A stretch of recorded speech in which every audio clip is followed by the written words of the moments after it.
একটা ব্লাউজের আসলে কতগুলো অংশ থাকে আপনারা দেখতে পাচ্ছেন। এটা একটা ব্রেশিয়ার কাটিং ব্লাউজ। এটা গলার কাপড়, আর এটা বডিরই একটা অংশ।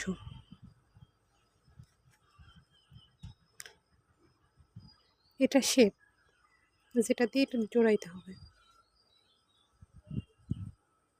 এটা এই শেপ, এটার উপরে এভাবে বসিয়ে সেলাই দিতে হবে এখান থেকে।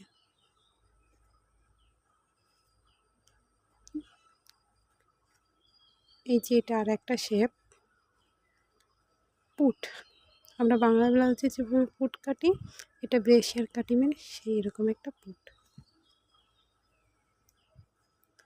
এটা হাতার অংশ।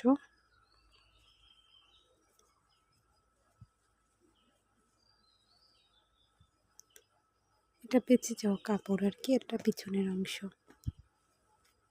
তাহলে একটা ব্লাউজের এতগুলো অংশ থাকে আর কি।